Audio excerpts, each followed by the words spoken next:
to just kind of, I'm assuming everyone in here knows who you are, but if Dermot, do you want to kick us off and kind of just tell us about your career history? My long career history started as a comic artist, working for 2000 AD, which is the British anthology comic. I think the first thing I had published was 1989, so it's forever ago.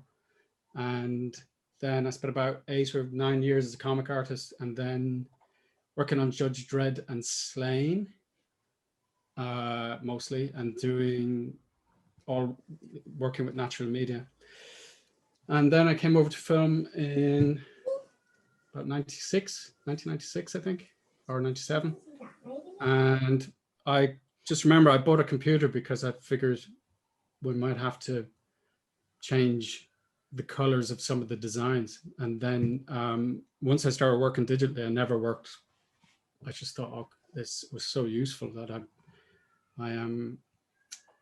only worked digitally for the next, whatever, 20 years, until the virus lockdown, and I've started painting, gone back to my traditional media roots just for fun sort of thing.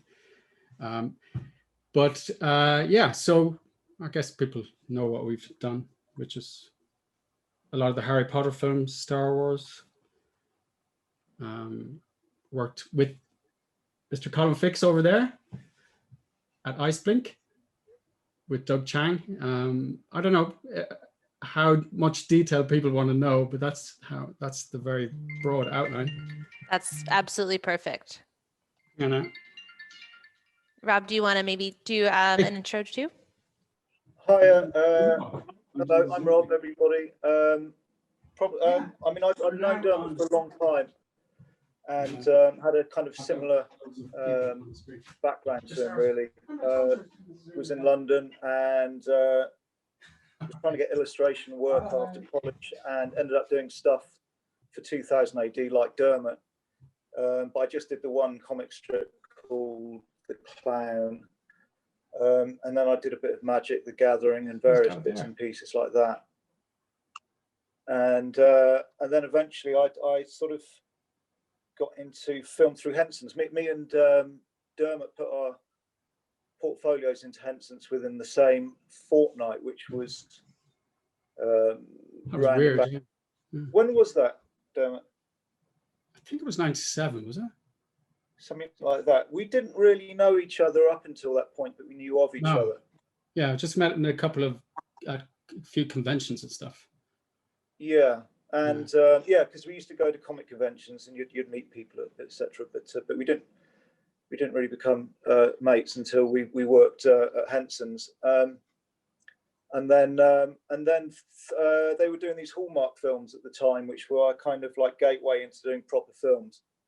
And they were kind of, I don't know, kind of like Netflix of the day, kind of high-end TV films or whatever. And at that point, there weren't a lot of fancy things to really work on in England. It was you were lucky to get on anything that had an intriguing or interesting character or a creature in it.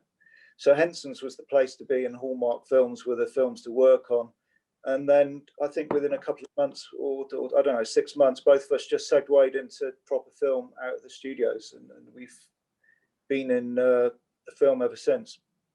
The cool thing about the Hallmark thing was that they put a lot of money into doing the TV things, but because it was TV, it was really fast. So I ended up doing like 3 or 4 of them really, really quickly. So you got a lot of experience, didn't you? Yeah. It was a good way to get into film, but it was still very pressured at the time. There were very few of us doing concept art. I literally didn't understand what the job was when I was first doing it. I really, really didn't understand what I was supposed to do at all. And I was also introduced to digital art about the same time through Dermot. So I was having to learn on the job, and it was all very worrying at the time, but good, you know. But you were working for Signosis then, weren't you? Yeah, I was working in games as well, but none of the games ever went anywhere, so I'd completely forget about having done that.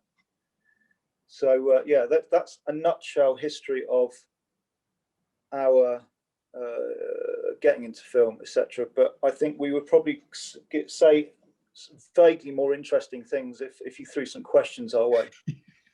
Well, yeah.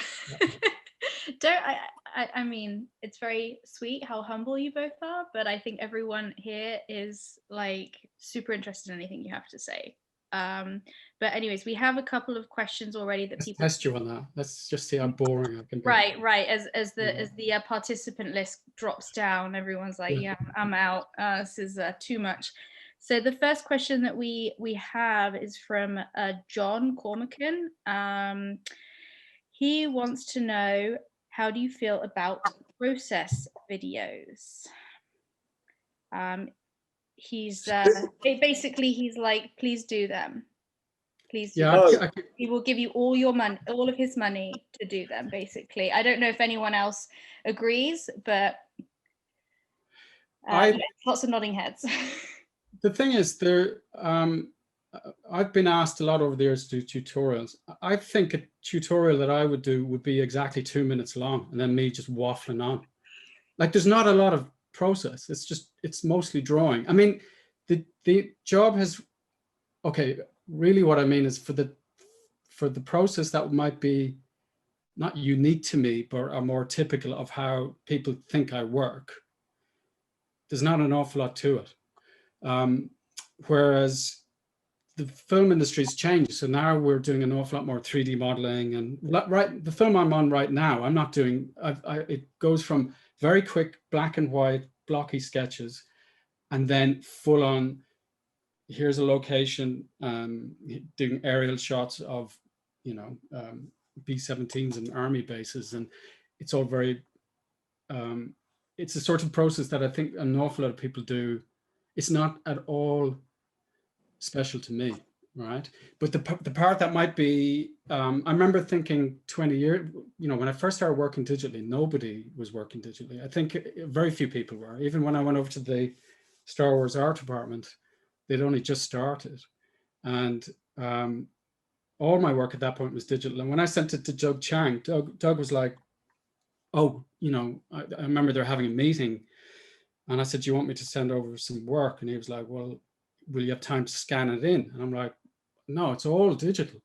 And he was, at that, to show you how new it was, is that he was very surprised. And that's the Star Wars art department, which was the cutting edge. But so at that point, I would have had an awful lot to teach people because nobody was using it. And there's some very basic, simple stuff. But I get the feeling now that everybody, the place where at the beginning I would have had that much to teach, and now it's a narrow little bit in the middle that is particular to me. But if people, if people want to know a certain process, I do find when I'm in art departments and around concept artists, there are ways that I use, Photoshop and stuff that I don't see people using. So it's a very, it might be kind of particular to me, but I don't know. I mean, what would people want to know, I suppose? I see, John, you're on the call. Like, what is it specifically like that you are hoping to glean from a specific process video from someone like Dermot? Gosh, thank you. Hi, Dermot. Hi, Rob. Hi. It would just be so cool to actually watch it happen, because they're magicians in terms of their skills. So it would just be lovely. Say hello first, John. Can we say hello? Hi, Rob. Hi. How are you? I'm really good, man. Really good. Good. So I was working at. Oh, John. Yeah, I didn't recognize you at the beard. Of course, I know John. Yeah, from Henson's. I was working with you guys. Yeah, of course. Yes. Hi, John. I'm So sorry. I didn't I'm recognize in awe of you. I've been in awe of you for, what is it, 20 years then? Yeah, it's just actually, just watching it happen. And so many people put process videos out. I thought, I wonder what you guys think of that, or would that dispel the magic for you? Yeah, look, to be really brutally honest, do you remember back in the day when we were all desperately trying to work out how the fuck Simon Bisley painted? Remember very well. You remember? And so we spent a lot of time just trying to figure it out. I mean, we got it completely wrong, and all got into painting in acrylics. And then years later, I found out that he painted the gouache anyway. He just fucking lied to us about painting in acrylics. So if anyone asks me about process, I will lie to them about how I work. if that was done to me, so I feel I have to do that to other people. It's only fair. Yeah. I don't have that view. I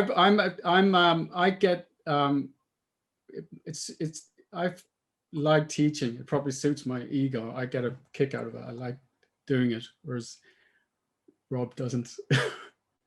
No, listen, I'm happy to show anybody something technical, but I think it's really important nowadays that people keep a certain level of individuality. I think that there are a lot of people out there that want to force you into a factory situation, and your one weapon against that is your individuality and your style, and everything you put into your work through that style. You know, and often style comes through your limitations as well. So the thought of giving, I mean, you work very hard to get to a certain point with what you do, and the thought of just giving that away in a half an hour tutorial is absurd to me. And you know, I think it's a very, like for instance, the style that I have to a certain degree comes from trying to figure out how Simon Bisley worked, and I got it wrong, and I ended up with my own style. Now, had I actually just completely sussed out how he paints properly, I'd be fucked, because at best I would be a second-rate Simon Bisley. So I think everybody's got to be a little bit. I think exchanging technical information is really, really important, and it's really important to learn. But I think that everybody has to keep that certain little thing that makes their work individual, that little bit of magic or spice that might come out of their inadequacies, it might come out of their influences. But I just think you've got to be careful about throwing your individuality as an illustrator into the bin for the sake of doing a half-an-hour tutorial, because to be honest with you, I could probably teach what I do in under half an hour, you know. Yeah, but what you can't teach is your particular style, because nobody would draws like that. You know? I mean, like I would agree. I would say that there are. The thing I would teach is there's you know, when you see, well, it's not really as relevant now, but I used to see that when people moved from physical materials to digital, they sort of didn't take advantage of the fact that you can work backwards, for example, that you can work from silhouette back to line, and using light and layers and channels and stuff like that in Photoshop, and using layers almost as quickly and as sharpening a pencil or squeezing paint out of a tube. Like, it's not like a special process. It's just this very fast process. There's little technical things like that people just I don't see people using, that could be taught. I totally agree with Rob. It's my attempt to ape the people I'm absolutely completely in awe of, like Bisley or Frazetta or Bill Sienkiewicz or John Waterhouse, or, you know, people like that. And missing is what my style is. And when people tell me that they recognize my style, I mean, Greg Staple's a good friend of ours. He was like, "Oh, I couldn't recognize your stuff from across the room." That always surprises me, because I always look at my work and think it looks like an amalgamation of everybody that influences me. But I do think, I remember Ian McCaig saying, "Oh, I could teach people to draw in 10 minutes." And I was like, "You can't, not like you, Ian." Do you know what I mean? And I think Rob has a very unique style that he could teach people techniques, but there's no way they're going to work like him. They just can't do it. It's too Rob Bliss. That would be my feeling. But I think there's technical stuff that you can certainly share, and then attitudes. I mean, there is, Rob, a thing that is not to do with your style, which is to do with attitudes about concept art and how to do the job well, and about narrative, the design narrative and stuff like that, which is not necessary, which that's what I'm saying, that I could do a process video, which would be 2 minutes of drawing and then 28 minutes of me talking about attitudes that you need to design well, which is not, you know, and that might, people might find that a bit dull, but it's quite important, you know, that if you're designing for a film, it's part of the narrative is not just the character in the script, it's what the director is afraid of, or you know, you should take into the wider context that you're working in. For example, people don't know that, especially in film, because everybody's in a panic and everybody's in a hurry, at least in the films that we work in. Great. So no, John, we won't do a process video. So kind of piggybacking off what you were saying, Rob, about how no, I'm not just going to teach you my style, like, or even like you can't teach someone a style, like you have to kind of find your own niche, find what your own kind of focus. Like Dermot, you were talking a little bit about kind of being influenced by other artists. Like how can, Oliver in the chat was asking, like, what advice do you have for someone that maybe is trying to find that focus, whether that's their style or whether they want to kind of do character or environment? Like what can they be doing or to kind of try and narrow their focus or kind of figure out what their style is? Well, for me, it was simply seeing Simon Bisley's work. I mean, I hate to narrow it down to just one person like that, but that's the honest answer. I was never really massive. I wasn't really a fanboy of anybody until I saw his work. I think one day if you were a musician, there would be one band that one day makes you just think that's what I identify with. That's what I want to do.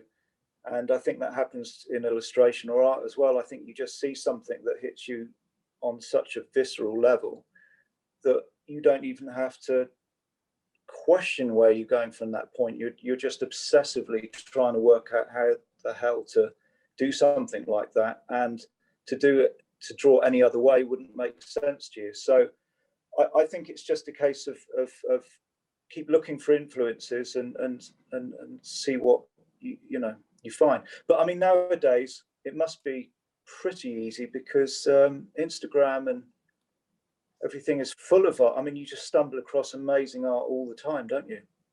You know. Plus, when we went to Henson's, I mean, what Rob was saying is he was putting photocopies of his work in a pigeonhole in the foyer of Henson's to try to get it to the people, because we didn't have internet or anything. Did we? We didn't. 1996, there wasn't the same level of communication there is now. It's much simpler. No, I was talking about finding people that influence you. Yeah, I know. Okay. Yeah.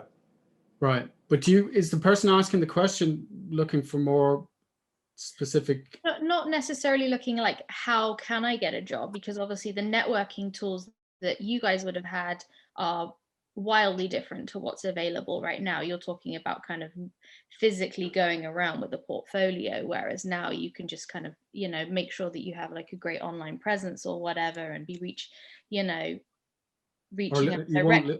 I left my portfolio on a bus. Lost 4 years work. And had to start again in 1987. No, 3 years work. Yeah. Oh man. That was great.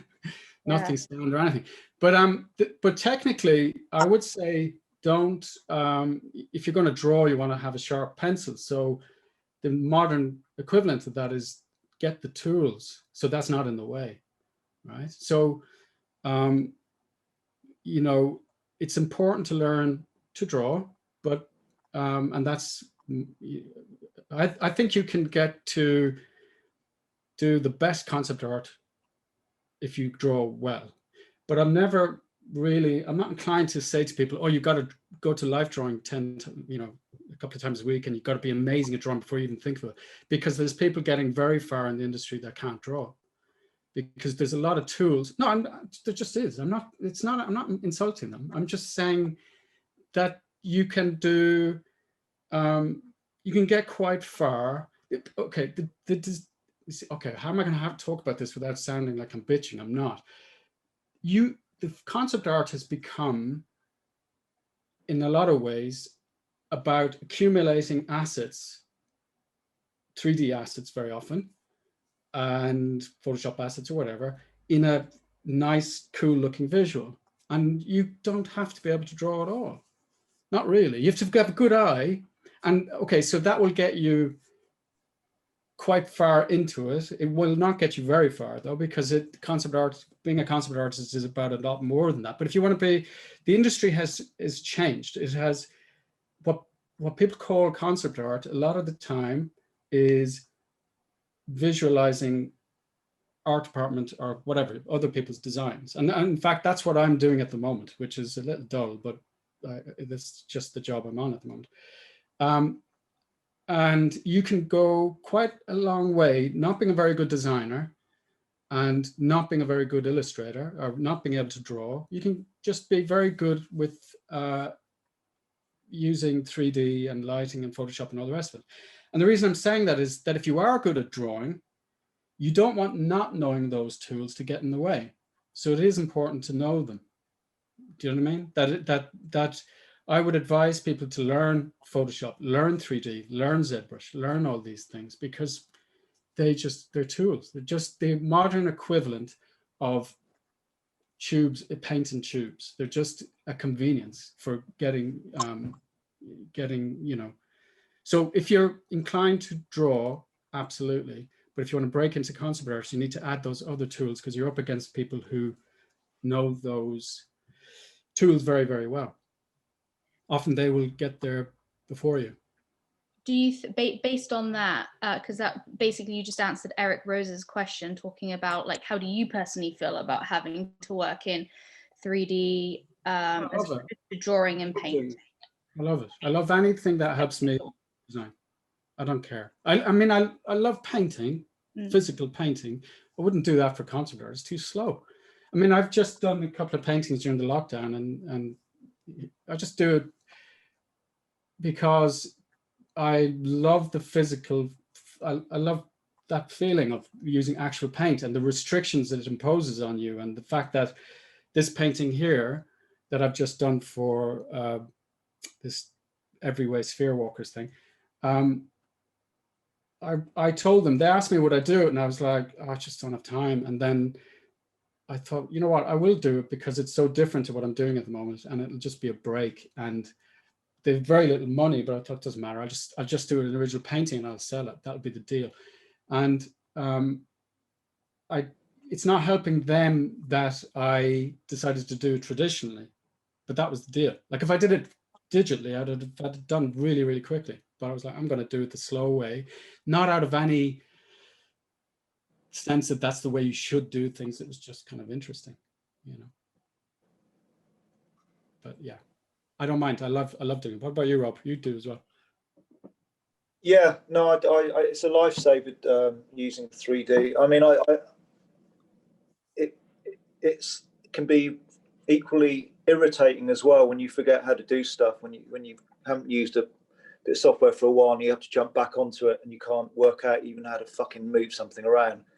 But I'm a bit of a jack of all trades on a few bits of software. But no, I mean, I can operate without 3D. Plus, I just find it really, I just really like when you're doing creature design or character design, it's such a kind of wobbly process. There's so many, you don't know whether it's going to work until it's worked. But sometimes with 3D, you're just going through, yeah, sometimes when you're drawing, you're just throwing mud at the wall, hoping something's going to stick. And that could be hours of doing that. But with 3D, it feels like you're going through a process, you're building up to something. And sometimes it can be a relief just working on something that's really fucking dull, working off plans and elevations and stuff. So no, I really like 3D. I think, yeah, I mean, it's stating the obvious to say it's imperative you learn it. There's what relates to that was, do you remember when you worked for Signosis, Rob, and they were making out like oh, you don't want to learn Photoshop. That's, oh no, that's for the technical. Yeah, I was told that basically I wasn't intelligent enough to learn Photoshop. That was the early days of working on it. And my first sort of setup for working on Photoshop was that I was at a computer games company, and I was going to sit next to somebody who was going to do the Photoshop. So I would sit there and say, okay, can you give him another finger? And then he would put another finger on it, and that would take 10 minutes to copy and paste something. I mean, it was absurd, but that was and then the next thing, of course, was all the 3D artists there would be like, oh, no, you're not, no, you got to have a bigger brain than yours to learn 3D. So that was another kind of weird, it wasn't a battle, but it was people just trying to make out that both with Photoshop and just learning basic 3D, it was like, no, you don't want to learn this, mate. You just stick to your paints and stuff. But yeah, because you end up, I try to push myself as far down the pipeline as possible. And if I'm not doing the 3D, somebody else is doing it based on what I'm on my work. And actually, Mr. Fix there will remember when we were at Iceblink, there was a whole kind of dedicated group of 3D artists who, but do you remember, Colin, who had the most effect with Zemeckis was Rudy. What's Rudy? Randy, yeah, because he did his own 3D. So he would just be banging out these super realistic props, and you'd look at him and you're like going, I can't do that. Just really beautifully done, and grass and super realistic. And I would always argue that a good design should survive being drawn very simply. And you can keep on banging on about that. And then you go see some directors who just go straight to the 3D, cool looking, very finished thing. And they go right past your quick, scratchy little drawings. And I was like, all right, I'm just going to learn it. And I've been on a couple of shows then when, I remember when we were, the one that finally made me give in was, I was on Jack the Giant Killer, and for months, and doing all these giant designs. And the director, Brian Singer, was asked to pick his favorite of all the giants that were done, like 4 artists working on it. And he picked 10 of Howard's and 1 of, and all of Howard's were super real 3D. And I was like, I've just got to learn it. I've got to learn it, because it doesn't mean it's the only way you work, but you certainly, there's an advantage to having it, because you're going to lose design to people who do know it. That's the thing. And it's fun to do it. You're world building. Design is world building, and anything that helps you do that is just great fun. I really enjoy it. I'll do animation as well. I do VR, everything. Anything that sells a design, I'll do it. Awesome. I don't know, we had a couple of questions from a Tim Dutton. I don't know if he's yeah, Tim, yeah. Yeah, he mentioned that he's worked with you guys in the past. He has some, yeah, he has a couple of questions kind of relating to, more like industry based things. You and I, Dermot, we talked about this before about, and this is a very specific industry question, but like, what is your general rule of thumb for sharing work for self-promotion that is covered by an NDA? Like, how do you feel about putting your work out in the world? Like, just for like, I don't ask, I ask for forgiveness.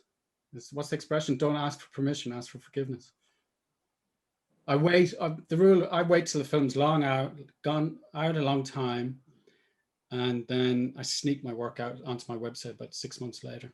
And then they tend to leave me alone. Warner Brothers tried to close me down before because I put up Dobby's girlfriend on my website, and then the muggles got hold of it, and it went viral and it went crazy, and that drew their lawyers on me, and they were like, then they saw that all my Potter work was up on my site, and they were like, you can't, who told you could do this? And I'm like, so my attitude is, you're hiring artists. If artists want to show their work, if you want in the industry going forward to get the best artists. You don't hire people who you then bury their work or leave it up to somebody in an office someplace in you know, the other side of the world to make a decision about what should be representing you. So I tend to I think there might be a battle coming about this stuff, but it hasn't happened yet.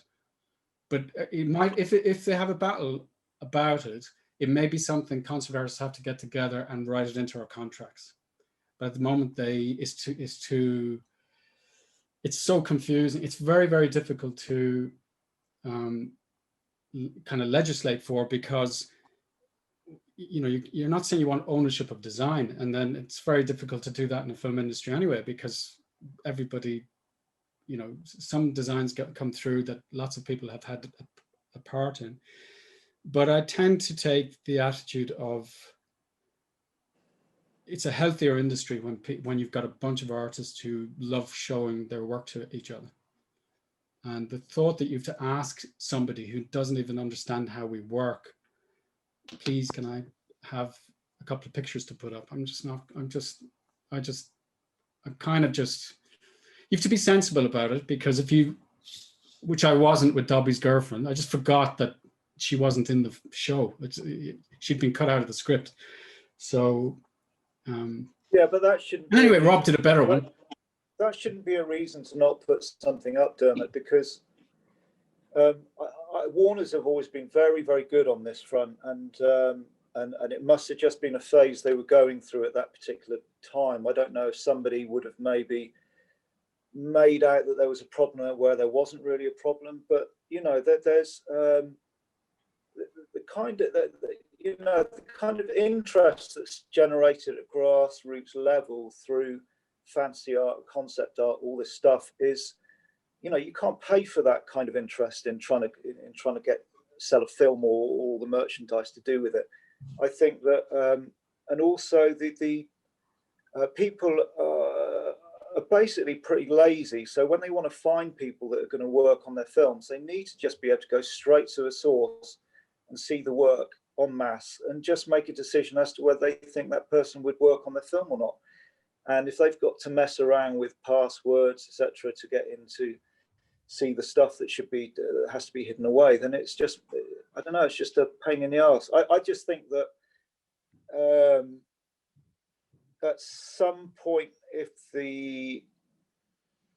it becomes a problem, I think Dermot's 100% right. I think everybody, concept artists, have to get together, talk about it, and you know, stand up for themselves, because you are, you know, you're going to get pushed around in time. You can get pushed into a corner more and more unless you stand up for yourselves, and you can't do it as individuals necessarily, you know.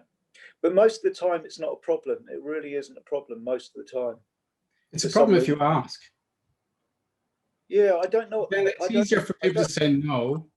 If you ask, they'll, you know, my experience in the past when I've had to collect work for books and stuff, I used to chase the permissions, and I stopped. Eventually, I just said, look, if you want, here's the work, put it in. You've to chase it, because you get, maybe it's different now, but you get passed up a chain. Nobody wants. It's easier if people say, "Oh, I'll ask somebody else," or it's easier for them to say no than say yes.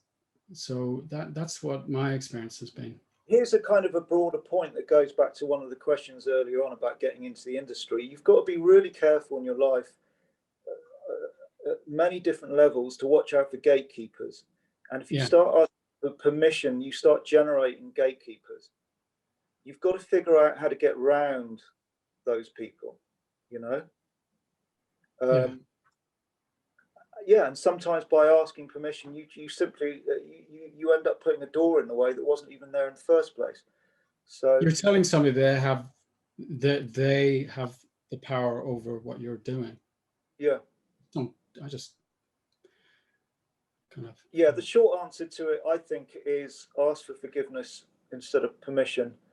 And if it is a problem at some point, just take the artwork down for a little while and maybe go through a process and get it put back up. And if you can't get it put back up, then try and argue your case. And usually, you know, I think quite often people can, you know, be a bit, you know, can step back and allow you to put work up.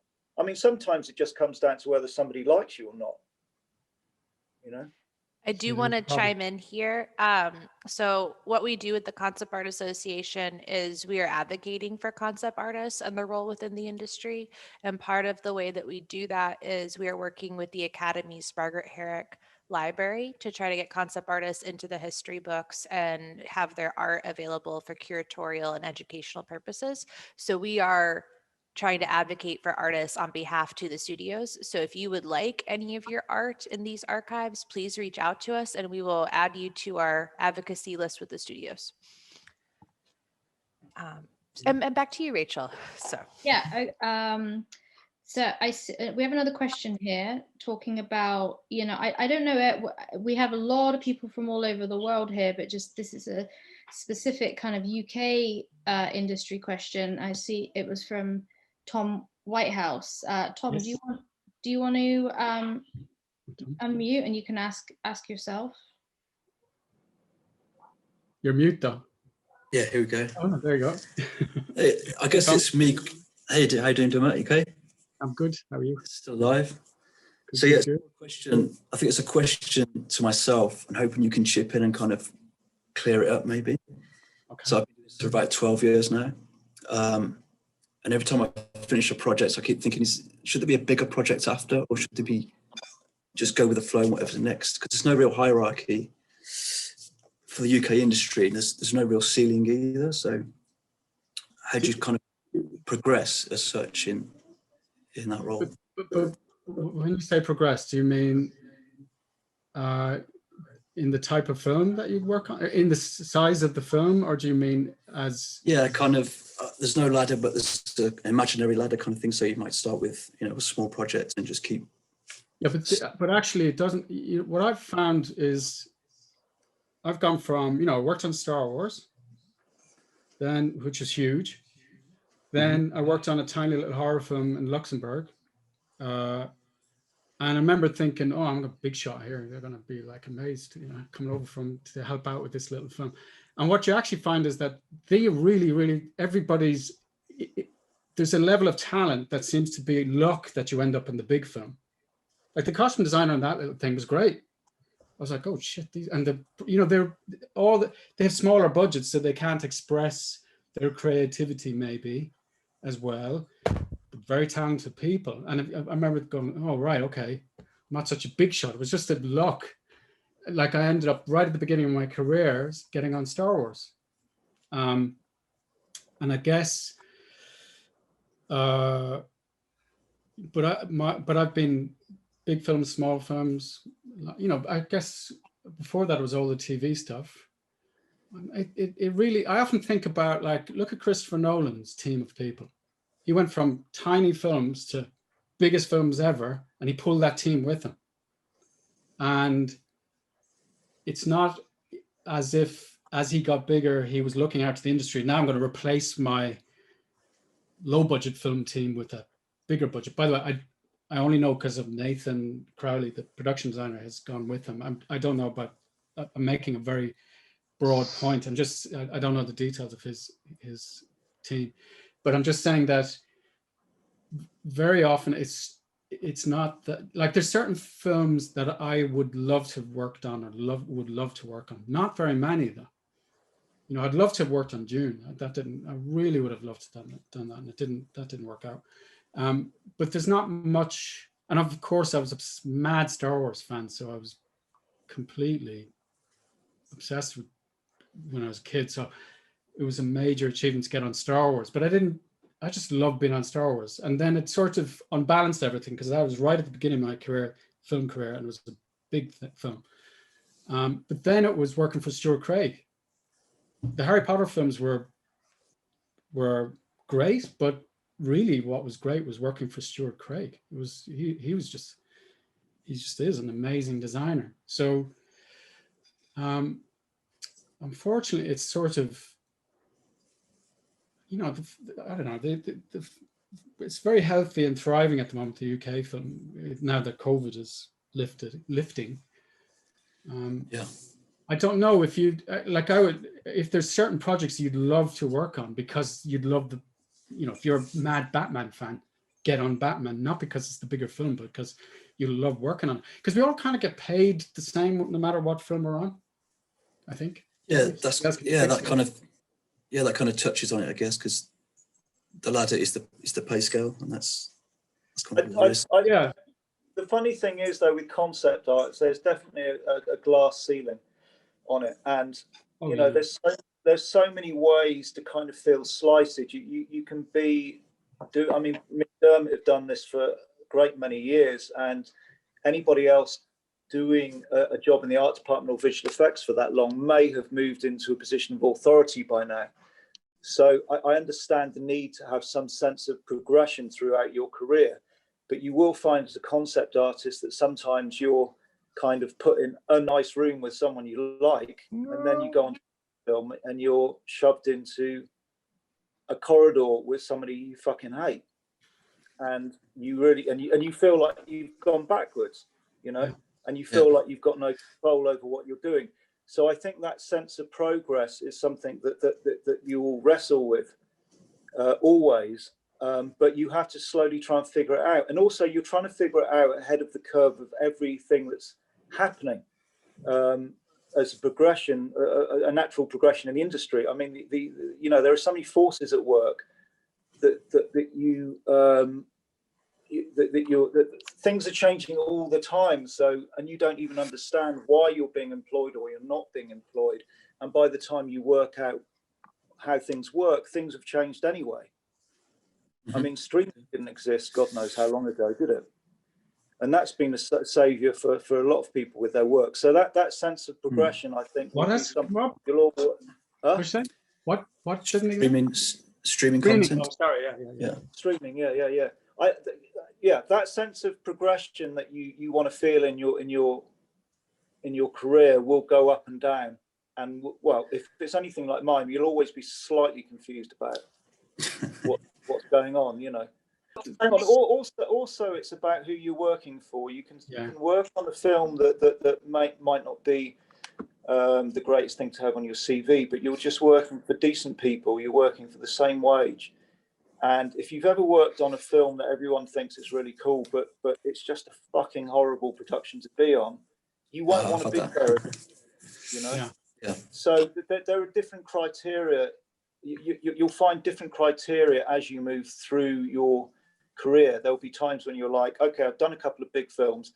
I just want to work on a film where there's no politics, and I like the people I'm working for. But if you manage to meld the two together, then that's great. But you'll change your criteria by which you judge how you feel where you are in your career as you go on. You know, it will change over the years. Like the film I'm working on right now, I'm working for the productions on Chris Seegers, and I just really like him. He's really easy to work with. He leaves me alone. He trusts me to get on with what I'm doing, and he always calls and says, "Oh, look, I'm really sorry, I haven't called in a few days." I'm like, "Fine, leave me alone." And it's not the most exciting work because it's fine. It's historical, but you know, it's exactly what Rob said. The most important thing to consider, though, or to think about, or that factor that people don't think about, is you can't tell in advance how crap a film's going to be or how good it is. You're often sitting in that horrible office space that they've given you. You've already agreed to it, and then you're there and you're like, oh, I don't want to be here. It's very hard to know in advance. It's really difficult. Which I think takes me onto the subject very briefly of, if you don't want to be somewhere, quit. You know, I think that if you've done, I mean, you can't do it too often and too early, but I don't think enough people just get up and just fucking leave. You know, if you're on something you don't like, life's too short. So, you know, and I'm surprised that I'm still employed, having left stuff, and people might even come back and employ you having forgotten that they found you difficult or you found them difficult. So that's the other aspect to it. Dermot's completely right. You do not know what you're getting involved in, and all of a sudden you're on something and you're not doing something you want to do. you're working for people that you don't really get on with, and you feel trapped. And I don't know how many years it took me before I finally just quit. But I think people should make it part of the culture of just leaving if they don't fucking like it. Yeah. You know, does that make sense? I mean, Yeah. I mean, this is really weird because I feel like we're talking to. Can we get some people to say to whoop or something? What? We can get people can be clicking like it's a poetry thing, you know. Yeah. Get some snaps, you know. Snap, you know. I kind of feel like I'd like to ask a couple of questions of people generally. Go for it. Yeah. While you do that, I'm going to get some water. Right. How many people here have been working in the industry and have been working for a few years? Is there any? Can you guys can like click the raise hand button as well, because there's like 80 odd people on, nearly 100 people on here, but there's okay. Like... All right. So someone who's been working in the industry for a number of years, how many years do you think that you can work in it before you start to get a little bit cynical, or you're not just pleased to be in it anymore? I mean, okay, we've got 1 year there going. I think I lasted yeah, okay. I've been trying to corrupt Jack Dubman's 3 years. attitude, but he's too nice. Is Jack on the call? Yeah, there. Tomorrow. Well, I don't know if you're in the same years. place as me, but he's. Oh yeah, I didn't see. Say Jack. something, Jack. Miguel, did it take you 18 Oh, there he years? is. Yes. Hey. Hi, Jack. Hi. Evening, guys. Told him not Jack, to bother. you've been in it long enough now to start getting a little bit jaded, haven't you? Oh, I've been jaded for a couple of years. You've been on fantastic. I hate concept art. It's awful. And after a year in a room with Dermot, it was. I'd had enough. I quit. It's been killed. It's awful. That was the end. I'm going to retrain and rethink. What about the 6 months in a room with Crumble and his oyster dog food? Oyster flavored dog Crumble the dog, I think you should point out. Obviously. You're not just being incredibly mean to someone. No. Yeah, that was pretty grim. Our pal and fellow concept artist Ava has a lovely, wonderful, friendly dog, Crumble, but she would bring him in and Jack was in the room and his treats were fish oyster, weren't they? Vile, absolutely. Yeah. See, you can't tell in advance if you go into a film that you're going to be in a room with somebody's dog who has oyster flavored doggy treats smelling up the place. So then Jack came into my room. Against your wishes. We're getting a request for the kitten, Jack. Oh yeah, Pixel. He's out, but I mean, he's out. He doesn't leave the house. No, he goes out the front door now. He attacked me so many times. I was just like, oh, go for it. Really? He's mental. Yeah. He's fine. He's around. If he pops up, I'll probably get attacked from the side. You see his hand coming in. Yeah.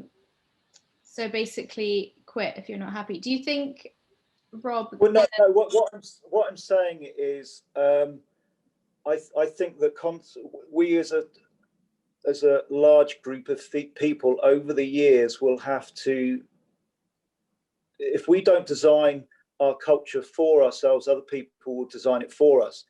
So I think that you need to, and this ties in with the idea of the feeling of progression in your career. You have to vote with your feet about stuff. And I've completely forgotten where I was.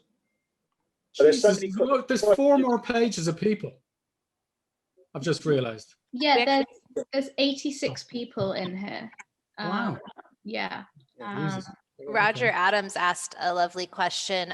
Could you both give an example of work that you like from the other?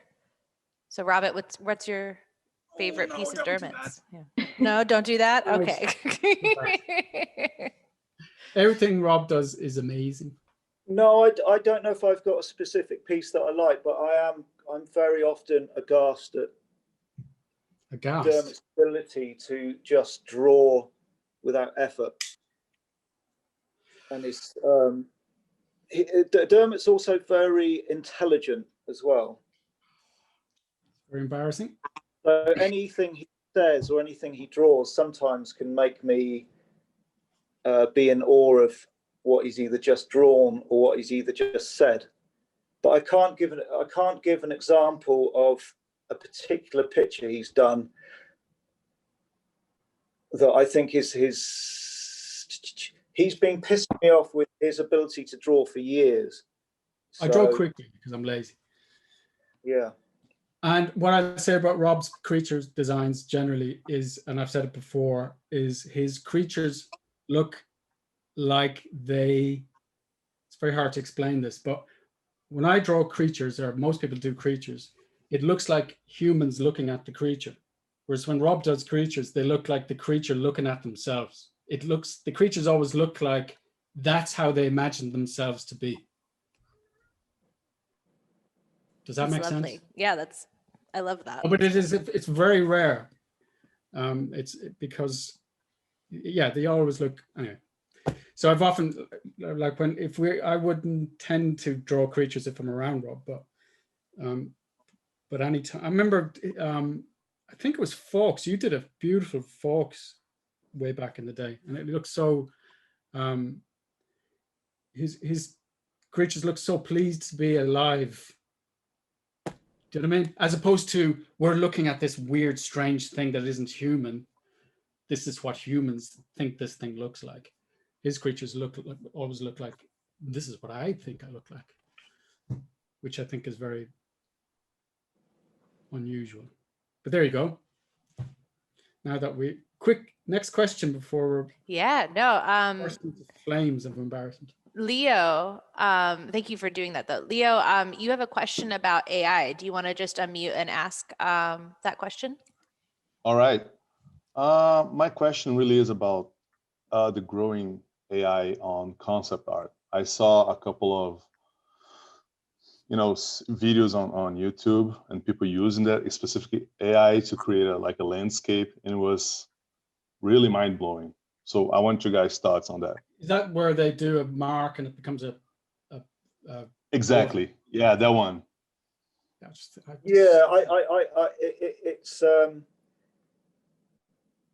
I used to be in a really, really bad band when I was a student. I remember we went into the studio and we briefly had management, and they replaced all the drumming with, they got rid of the actual drummer and replaced it with drumming. And I remember saying, thank God you can't replace the guitar. And then I remember walking in the next week and they had just replaced my guitar. And I think that AI is probably it's a similar thing to that. I think there might be a day where,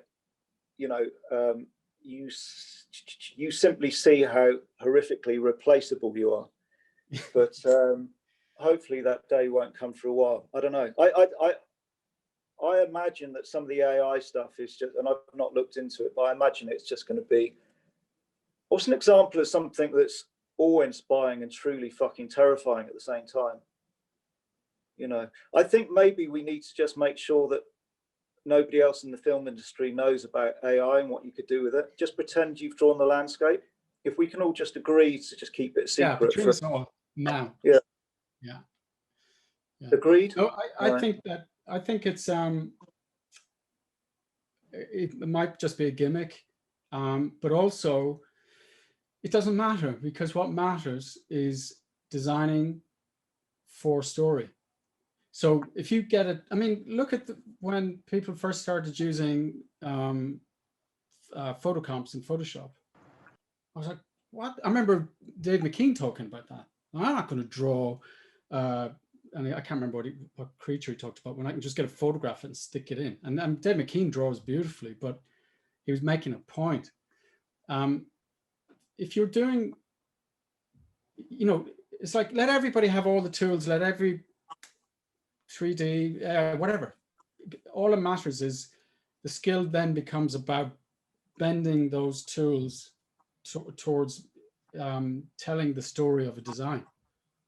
I don't really care. It's probably a gimmick. It's a little bit like when you get, what's the thing that you got, that landscaping program, Rob? View or something. Yeah. View? Yeah.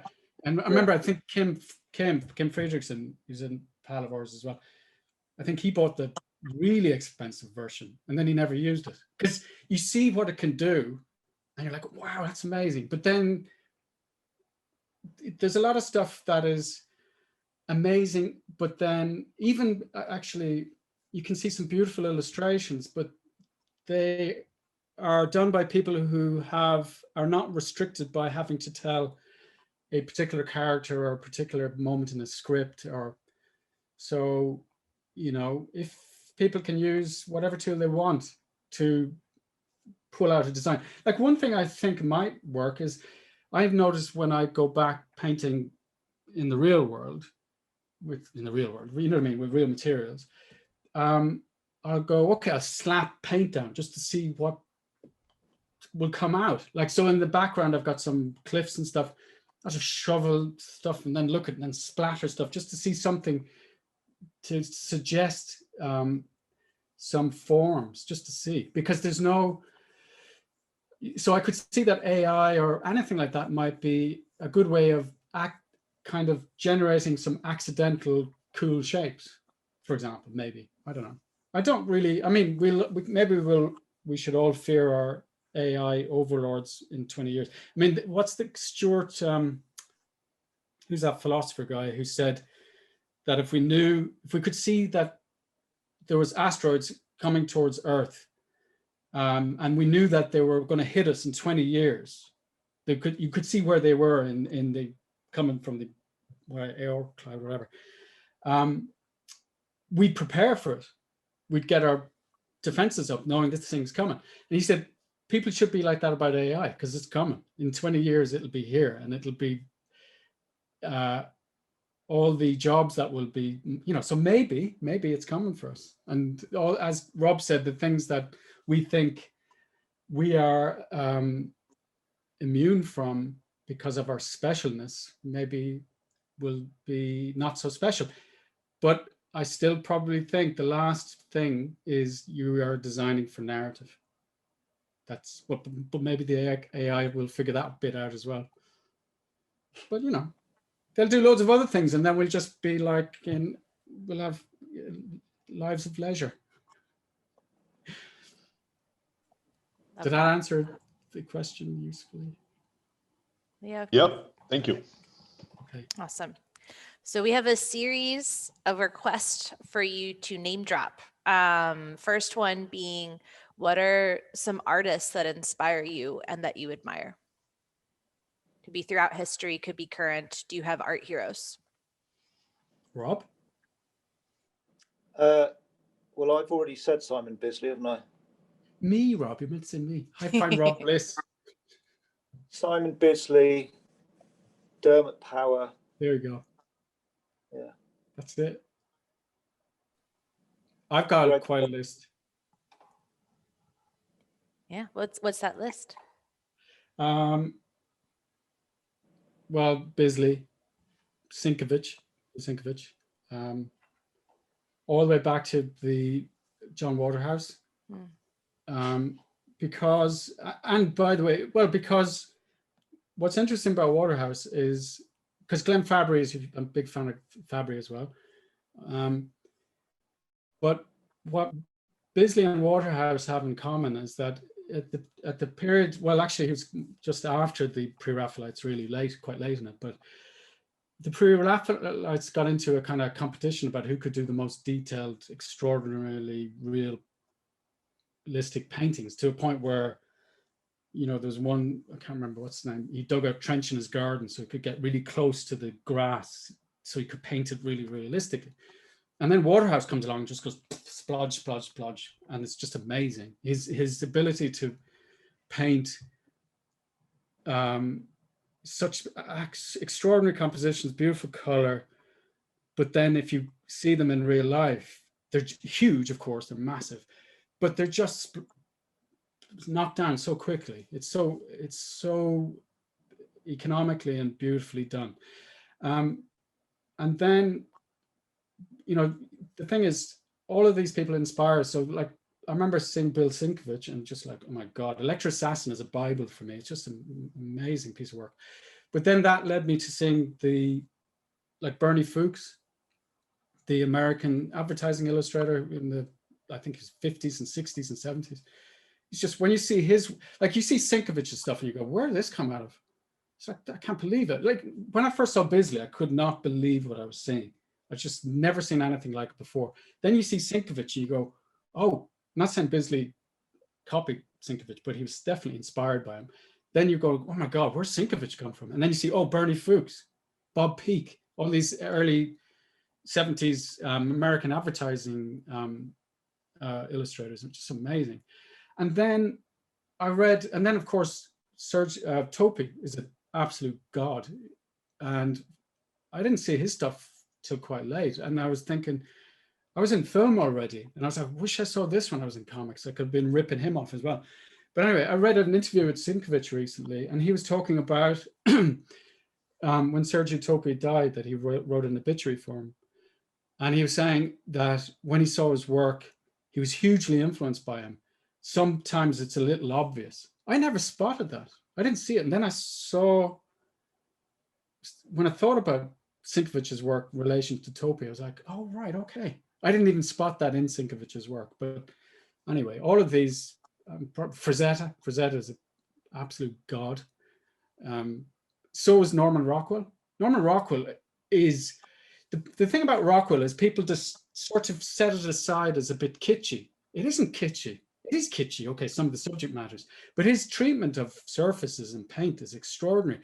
And then, because I'm doing a war film at the moment, I was reminded, and I looked it up, you know, that Norman Rockwell's painting of the gunner, and saying, make sure he has it's a war poster, trying to get people to donate to the war effort in America. And it's a guy holding a machine gun, like on a whatever. And it is extraordinary. It's so beautifully painted and so dark.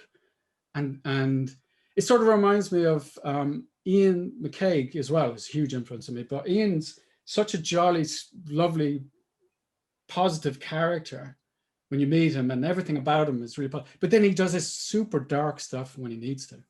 And the same with Norman Rockwell, when he needed to be dark, you know, amazing. And if you stand in front of a Norman Rockwell painting, as I had I'm sure, well, you guys are in the States, I'm sure you all see him, but we don't often see him. It's amazing. And it's like Waterhouse again. It's his treatment of surfaces. I remember we're looking at this painting at the ranch, drop that in, that Lucas had. And it was of this doctor looking after this patient, this girl with a broken arm. And I was looking at it, and there was little gaps where you could see the canvas, where he hadn't filled it in. Like he was working so quickly that it didn't matter. Even though somebody would tell you, if you were teaching somebody to paint, that save your white for your brightest white highlight. If you compose well enough, you can have gaps all over the place. You can't even see them because you've guided the person's eye towards where you want their eye to go to. I mean, and Frazetta is a genius like that. You could look at Death Dealer and learn everything you need to know about painting from just looking at Death Dealer. It's just extraordinary. His ability to guide the eye to the detail where he wants, and then leaving areas that are very loose. And it's not just because he didn't get to it, it's because he doesn't want your eye to settle there. So all of these are just, you know, yeah, whatever. Magnola, there's loads of them. Who am I leaving out, Rob? Brian Bolland was a big. Bolland, oh Jesus, yeah, amazing. Yeah. And can we Mike also McMahon. mention sorry, what? Mick McMahon. Can we also mention Boris Vallejo? You can. He doesn't get the credit. Yeah, because he's, well, okay. Talk to us about Boris Vallejo. I'll tell you the difference between Boris Vallejo and Frank Frazetta, right? Is Boris Vallejo is somebody that you can copy, make mistakes and do something that's not better, but you just end up with something really good. But if you try and copy Frank Frazetta and get it wrong, you just end up with something really bad. Do you know what I mean? It's an obscure little point I'm making. Sometimes go explain it. What do you mean? Sometimes it's good to find an artist who you like something about their art, but you can see something you don't like about their art. Right. And that's sometimes your style can come from seeing those gaps. Right. Does that make sense? Yeah, like there's nothing you can really do to fill in the gaps with Frank Frazetta. Yeah. You know. But so the difference is that he's a good influence. And on another level, Frank Frazetta is a completely fucking useless influence because he's just too good. Yeah, that's true. You know, if you can find somebody who's technically brilliant, but you can see they're missing a trick, then they can be a really good influence on you. Right. Yeah. Yeah, but Frazetta, it's just drawing. He just draws so beautifully, doesn't he? And he teaches you got to learn anatomy, basically. You got to learn anatomy. Yeah. Yeah. I love that point of kind of, it's almost like you've developed your eye enough to notice the gaps between what you like and don't like in an artist, Rob. I love that point. Similar question, but do you have any art directors or companies that you've really enjoyed working with and why? Oh, Stuart Craig was amazing to work for because he was, he trusted you to get on with stuff. He doesn't micromanage at all. He really enjoys the creative process. The hell is working for somebody who just wants you to churn out pictures so they can go to a meeting and show that they know how to whip people into doing shitloads of pictures for them to make them look good in a meeting. Stuart Craig, if you give him one picture that he thinks says something, he'll take that to the meeting and be happy with it. It's quality, not quantity. So if you, both me and Dermot were incredibly lucky to work for Stuart, and Jack's worked for Stuart as well, and he would vouch for that. If anybody manages to work for someone like Stuart in the film industry or anywhere, then they're absolutely blessed. They really are. He's in that position for all the right reasons. He's very talented. He's very thoughtful. He's a very kind individual, and he really appreciates your involvement as well. You know, and if you can ever work for a director who takes something from the drawings you do, you might even help the story because he gets so much from your artwork. That's a brilliant place to be as well. I worked for a director called Kevin Lima several years ago, and he was great to work for in that respect. Yeah, does that answer the question? Partly answer the question? Yeah, definitely. Yeah, I'd be the same. Yeah, Stuart's amazing.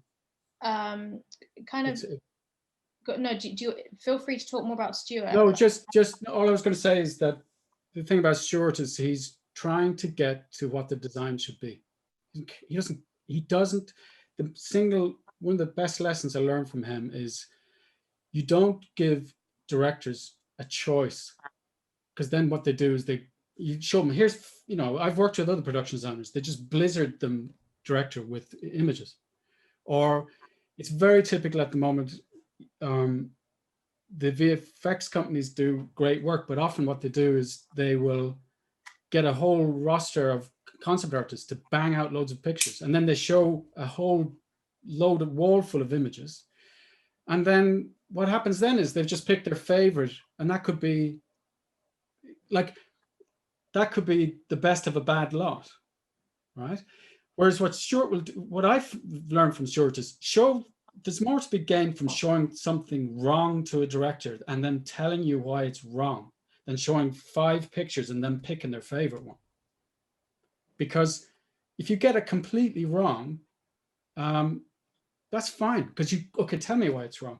And it's about having a conversation. And that is about design. That is the most important thing. Now, we don't often have that luxury. We had that with Stuart. He didn't care how long it took to get to it.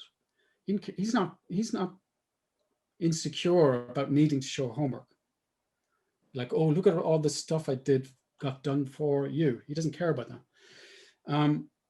But then that's the best the job can be. And then it goes from that, we're actually designing stuff, which is the best my experiences have been, to you're there to illustrate other people's designs, and that's okay. The job is that sometimes, and it's not as interesting. But then what you do is like what I'm doing in this job, I just go, okay, we'll just do lots of 3D modeling. I'll just learn, I'll use it for something else.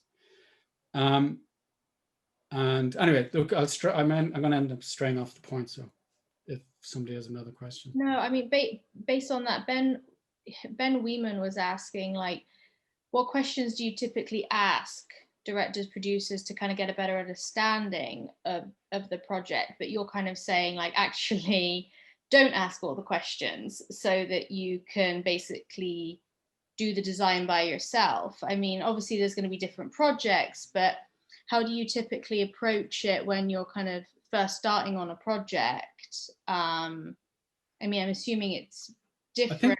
I think we work differently because I'm a bit lazy and I just bang stuff out, whereas Rob will take a lot more time over things, and I think we complement each other very well on films that way.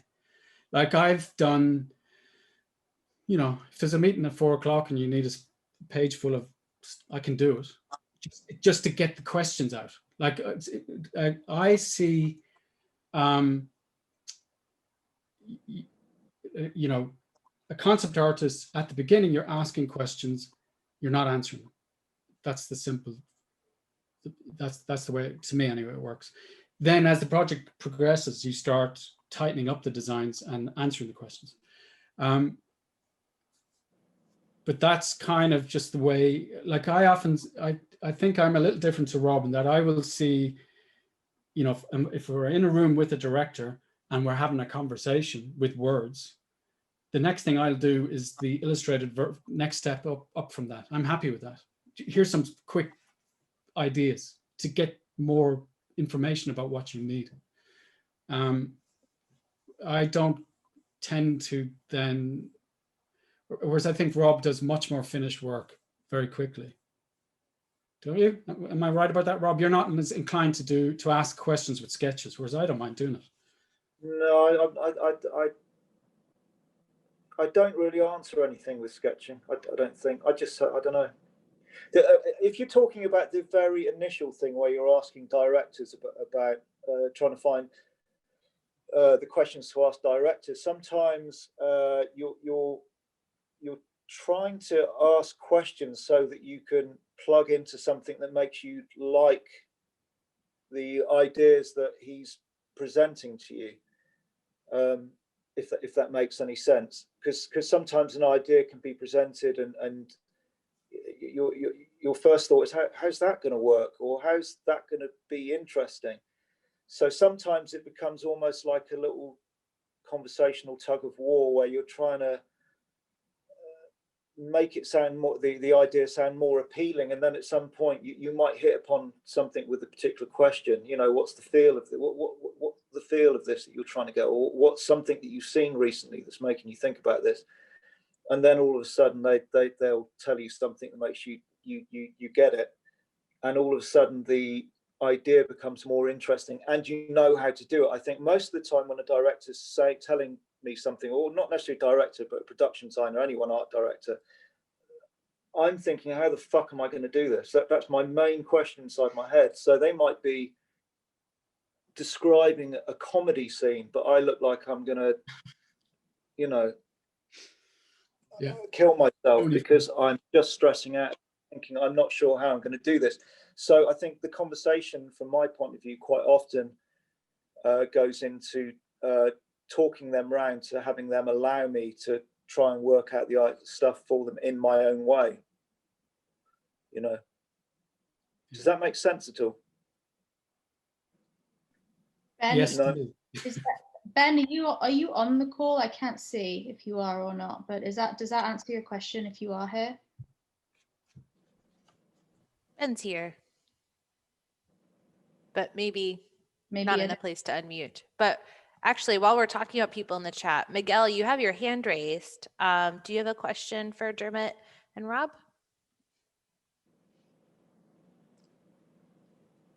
You are muted. You're mute. Yes, Still mute. still muted. I'm asking you to unmute with the button. Get rid of the red button. There you go. Yay. I'm not that Hi, used to Miguel. these big meetings. Hello. Yeah, no, I had the hand raised from before, but yeah, I was about to ask a question, and it was regarding if you are struggling at some level as an artist now, or at some point, what that has been. Could be from a technical point or like some kind of inspiration blackout that you have reached a point where you couldn't find a where, I don't know, something of that kind. If you are struggling as artists with something at this point. You mean I trying to don't, get? I don't do anything easily. Everything to me feels like a struggle, you know. I mean, is that of some comfort to know that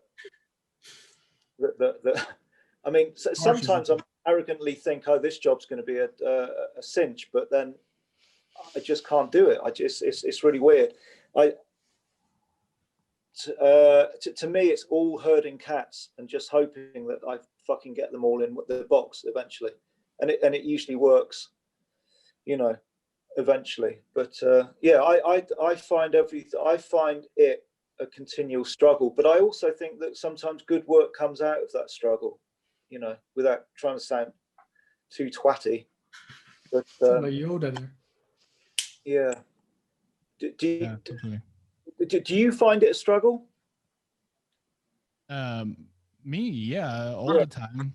Yeah. All the time. I think it's a constant in the artist journey, but I think it's very revealing to talk with other fellow artists and kind of share what are their struggles at the moment, and learn from that as well. Yeah, I had to give up the idea a long time ago of knowing what the picture was going to be. I kind of learned a long time ago to hand that over to chance. You know, I think when I was doing art a long time ago, I would picture the thing inside my head. Like, as I'm having it described to me, I'm like, oh, if I do it, yeah, I'll do a really awesome picture like this. And that literally would be the last picture that would ever come out onto paper or the computer as a consequence of me having imagined it. I'm slightly different. Although the thing is, I totally agree with Rob. I remember one of the very first professional jobs I did was a cover for a Virgin Games Alice in Wonderland painting, which I'm very happy with the painting. It's fine.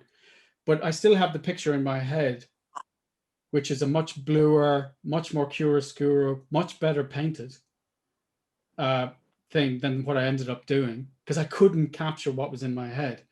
And I remember, like, you know what, don't do that. Just don't imagine the painting, because you're just going to be disappointed. Just get on with it and leave a lot to chance and fate. Now, the thing is,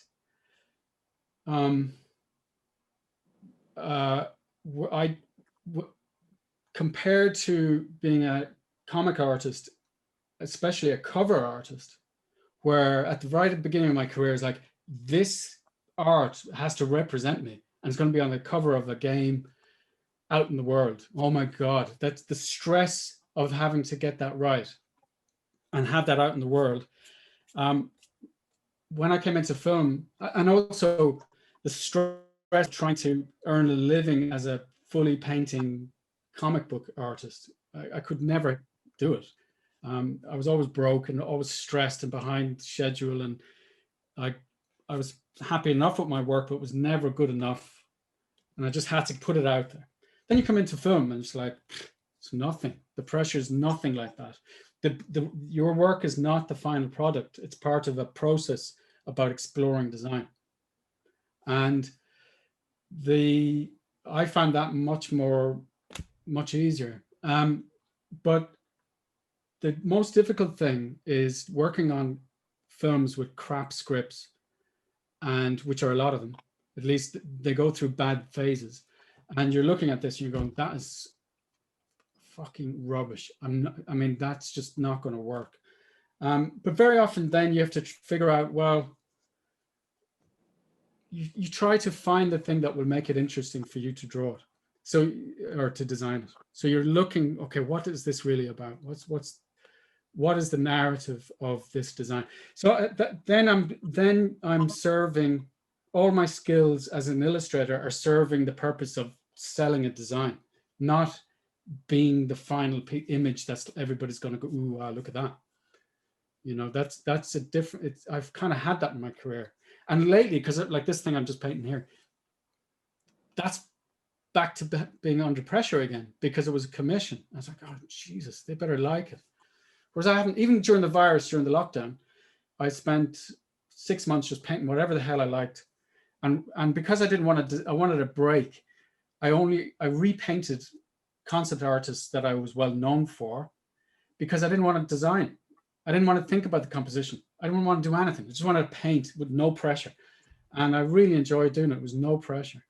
And then I started doing a couple of watercolors over Christmas and stuff for myself. And then I put them up, and if people want to buy them, they can buy them, or people have them. I don't care. As soon as I was asked to do can you do this particular card design? Jesus, especially during the week last week, it's this big undead polar bear thing. It looked like a cat. I was like, oh, it looks like a cat. It doesn't look like a polar bear. And I was really struggling, really sweating. It was really not coming out. And I think I pulled it around earlier in the week, but just whatever. But I was like, oh yeah, I remember this pressure. I remember this pressure of the art object is the thing. I find, compared to that being a concept artist in the film industry, the pressure of presenting the art, I don't care. It's nothing compared to it.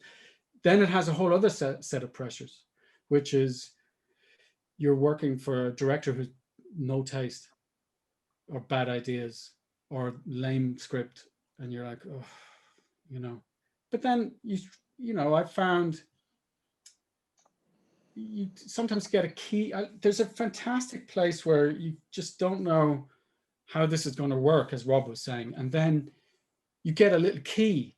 I mean, the one I've talked about before, I often talk about, is when we were on Fantastic Beasts, Rob. Do you remember that? And I did this contraption for Newt, for his, that he would have inside his shed, and it was this really elaborate, complex way that he would interact with the space of where all the creatures were.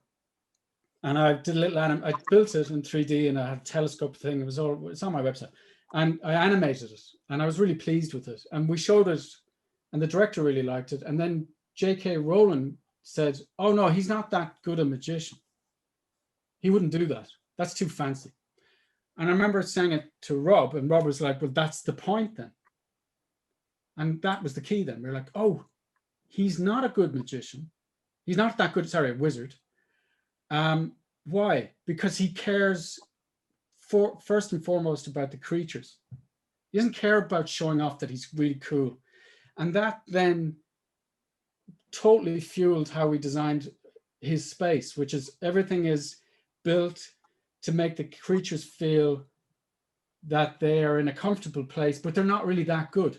So then we're like, okay, what would that be? Well, it would look like you could have built it yourself. So it's all wooden. You can see the nails sticking out.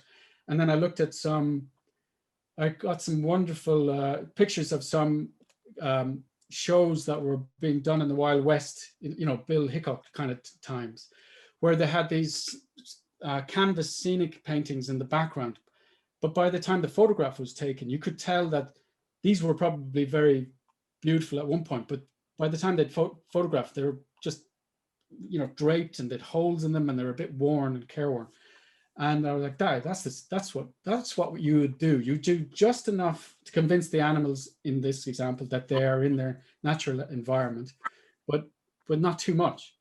Which, by the way, made me look like I was doing these hokey paintings, but that was the point, you know. And that was great. That was so enjoyable, because you're like, okay, that's the key. That's the key. Whereas at first I was disappointed. I was like, oh, you know, she's turned down my cool design.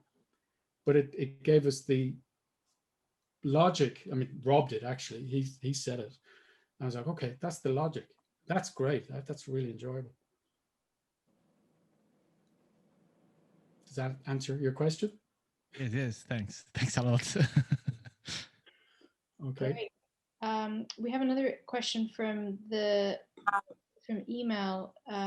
Richard Anderson. I don't see his name on here, so I don't know if he's here. But he wants to know: is there anything that you would change, or you regret not doing something from your career? Is there anything that you would have done differently, learned different techniques, software, taken a different job? I think there's always that constant. One thing that's if I have a couple of days off and I feel that I really should get on top of something, I'm always trying to work out what is it that next week when I'm on another job, I'm going to think, I really wish last week I had fucking spent the day learning how to do this. So yeah, that's my most frequent example of that. I've completely forgotten the question. What was the question?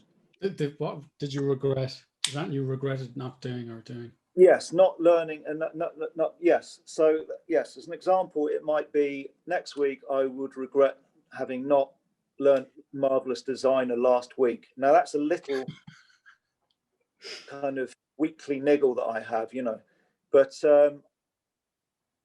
if you look, I don't know. Personally, I feel that if you look back on a 20-year career with regrets, then you're going to drive yourself insane. But what's really interesting is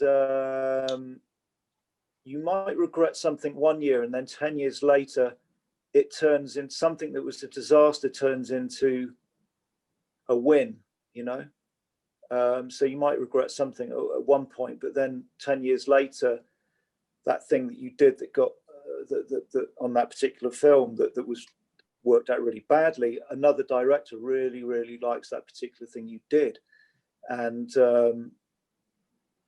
so I think my answer to that is, looking back on it, I've got so many regrets and none at the same time. Does that make any sense at all? Sure. Yeah, absolutely. Yeah, I can't think of anything really. I turned down Sleepy Hollow. I always regretted that. Stupid bloody move.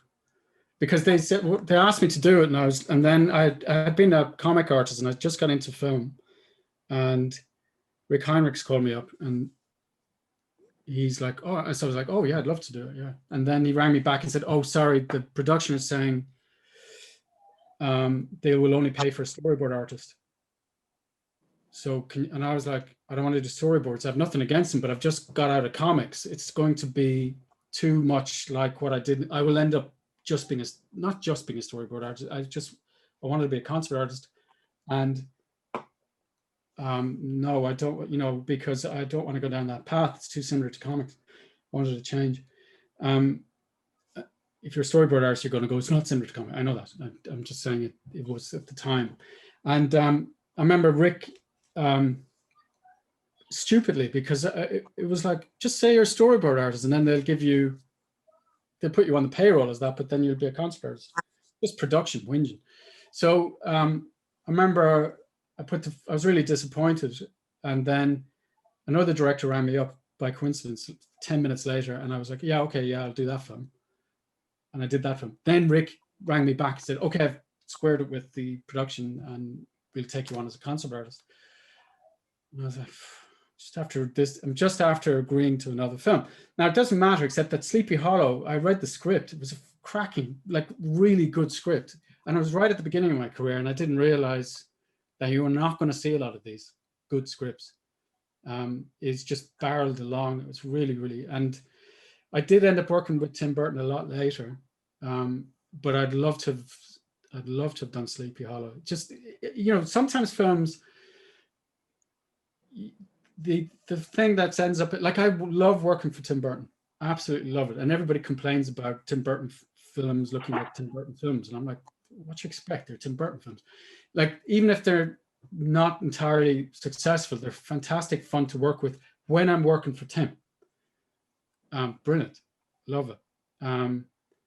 when you're working in an art department, it's a bit different though, but on his films, because that's a whole other story. But other than that, I think I mentioned Dune earlier. I'd love to have done that. Is there any other like movie, like books or comic books that maybe haven't been turned into movies yet that either one of you would like, oh, if that gets made into a movie or a TV show, I'd love to work on that? I was speculating today about Logan's Run, actually, but that just shows my age. But I wouldn't particularly want to work on it anyway. I don't think, but it's just it's an answer to it's a coincidental answer to that particular question. But the problem is if you're not careful, and relate to something Rob said earlier, you can have your enthusiasm sort of squashed out of you because you're like, oh, can't wait to work on whatever. And then you're on it and you're like, yeah, Jesus, this is just not what I thought it was going to be. You've got to be a little careful of that because like I absolutely loved working on Star Wars. The first one, episode 2. Was one of the best things I've ever done. I really loved it and loved meeting Ian. And I was at that period where I went to stay at, met Lucas and stayed at the ranch, and it was like fanboy heaven. So that's an example of a dream come true that was a dream job. And then the film came out and was like, it's not great, but the experience of being on the film was amazing. Then it comes to episode 7, I was like, it just felt like every other film. It just was like, just not. I think sometimes the bigger the film, the bigger the film, the more of those it might just attract a bunch of people that you don't really get on with. So there might be some film that you would love to work on, but everybody wants to work on it. And by the time you arrive on it, it's just a fucking hornet's nest of people being political and elbowing other people out the way for position. And I think at that stage, you sometimes end up just having a nicer time working on a smaller film, Kind of like what you were talking about with Tom earlier in terms of like that film progression. It's not necessarily about the big budget or that big franchise. I'll tell you, one thing to watch out for in my career, if a designer, production designer, or a director contacts me themselves and they've seen what I do and they want what I do, that's usually the best experience. When a supervising art director contacts me, not all of them, some of them are fantastic. Often it feels like you're being collected as a kind of flock of concept artists, or whatever the collective term would be. And it's about numbers and look, and sometimes it can be like, oh, we got that guy who worked on Potter and Star Wars, and it's not very particular to your work. And the reason that matters is because on episode 2, I'm there with Ian McCaig, and he's a mentor to me. And there's no point in being in competition with Ian McCaig, he's God. So I just learned a huge amount from him, and he took me under his wing a lot, and I just was great. But I didn't work like him either. So I wasn't just, I had already kind of established a style then. On episode 7, it was like, whatever you're drawing, that there's tomorrow morning, there's a bunch of these versions of this coming in tomorrow from America and from the other artists. And it doesn't feel special. It doesn't feel like you've got that thing that Stuart gave us, which is time to get to what the design needs to be. It feels more like you're in a race to try to get concepts in before the other guys do. And oh God, look at them. They're shinier, they're cooler, they're better. That's just tedious. I just can't. I do not like working feeling that I'm in a race with other people. And often the industry can become like that, because the thing is, they know the power of concept artists. And if it's a big budget movie, even, $200 million movie, well, spend a couple of $100,000 in concept artists. Let's get a brace of them. Get as many of them in as possible. Let them all have a go. That way of designing is incredibly frustrating and annoying and counterproductive. It's Blizzard, the director and the producers with all this work, and it's the worst way to design. Anyway, I think that, I don't even know if that's the question that was asked. What was asked? I can't remember. Oh yeah, what do we regret, was it? Yeah, I mean, I think it was a good answer. Mario, I see your hand raised. Do you want to ask your question? Mario. Hi. First of all, thank you guys for this space and for talking to all of us. It's really great. So I am in the United States right now, and I did go to school a couple of years ago, but I am still struggling to try to find a way to get into an industry. The reason why I struggle is as soon as I graduated, my teachers were no longer a kind of like a resource for me at all. Like they just kind of like disappeared entirely. Like they're not. What teachers were they? What teachers were they? What I mean is, were they professionals in the industry? Yes, they were. They are still actually. Okay. However, they kind of like, as soon as everyone left, they didn't continue to work with us in any way, shape, or form.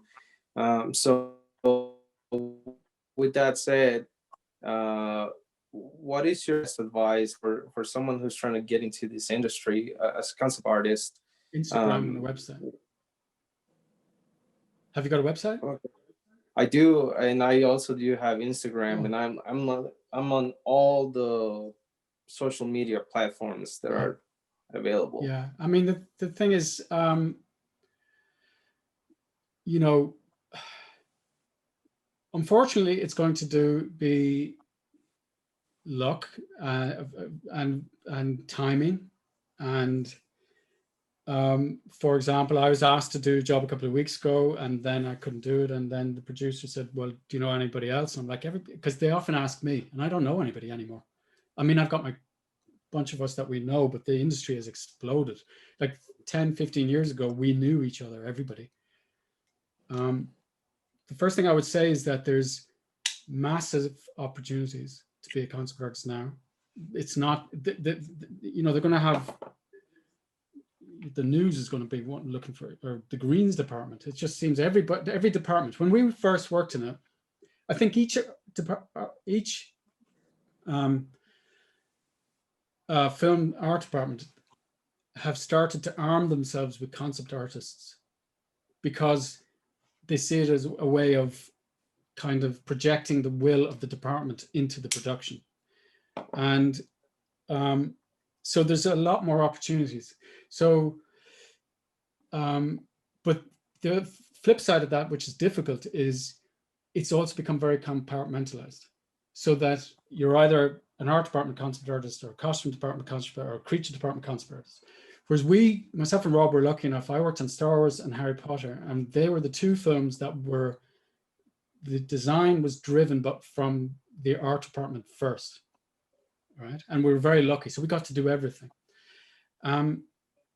But when I get asked now, I go, you know, to like producers, I said, listen, I don't know a lot of people anymore, but have you checked Instagram? Some amazing artists on Instagram.